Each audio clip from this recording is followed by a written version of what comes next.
Okay, paano mag-trade ng VSD or yung play money, yung the real money sa demo, yung demo account. So, magte-trade ka may dalawang way. Either pipili ka ng coins dito na gusto mong i-trade, ayan, may see all dyan. Or isa-search mo. So, let's try search. Kunyari si BTC. Yan. Doon nakita ko na doon. Kunyari lang. Just ibang coin naman yung pipiliin niyo, di ba?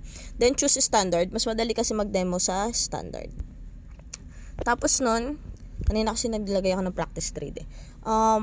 Ito, nandito na tayo. Dito, unang yung gagawin, of course, magcha-chart kayo sa trading view. Advisable kasi mas madali pong tumingin ng market sa trading view kasi kita mo talaga lahat, and yung sa pagpa-plotting ng trend line madali din, but dapat masanay na talaga kayo mag trading view. Tapos kunyari ito, mag-enter ako, ilalagay, make sure lang na VSD account nandito kasi normally nakalagay dito USDT account, so ang pipiliin lang natin ay VSD account. Tapos ilalagay mo lang dito yung margin na gusto mo. Sa VSD ang minimum po ay 100 VSD. Yan yung minimum. Sabihin na natin 300. For dummy purposes lang to ha. Pero ang dapat na entry area mo, kung naka-market ka, ayan, ito-type mo lang yung margin na gusto mo. Automatic sa current price na yan, papasok. Okay? Tapos, dito, may TPSL dyan. So, bago ka magtaya, ilagay mo na rin yung take profit area mo, since dapat alam mo na yun bago mo pasukin ang coin.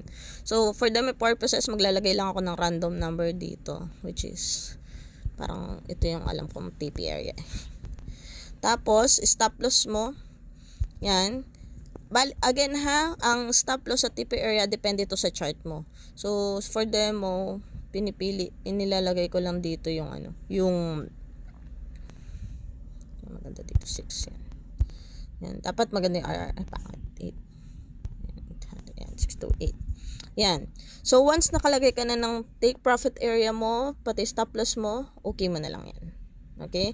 Tapos, hindi pa yung naka-go. You need to press the long para pumasok yung trade mo. Alright. So, pag nakapasok na yung trade mo, paano mo check? Dito, click nyo lang po to yung standard. Then, VST. Dito, ayan, nandyan yung ongoing trade na pinasok mo. So, dito, pwede kang maglagay ng stop loss, pwede mo i-adjust, or, kunyari, gusto mo mag-TP on tranches, i-edit mo lang to, yung take profit mo, lagay mo yung set partial.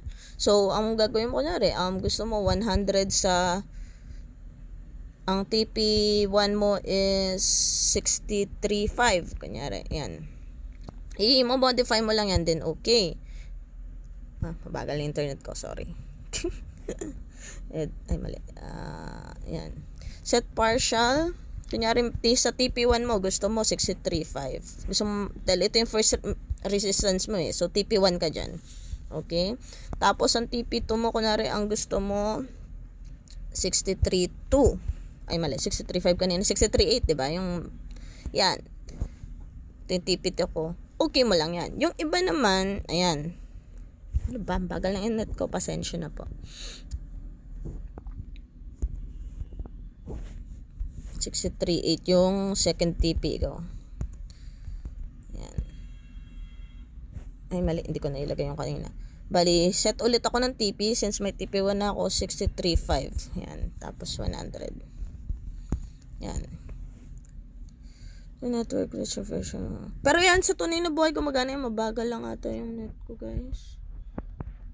Ba't ganun? 63.5. Dapat gagana to eh. Ayun, kumagat. Pabebe lang. Tapos, so may TP1 na ako, may TP2 na ako, ganyan. Ang stop loss, ito. Dito naman, sa stop loss, kunyari, profit ka na. Dito mo pwedeng iset yung stop profit mo. Imbis na loss ka, ilalagay mo yung price.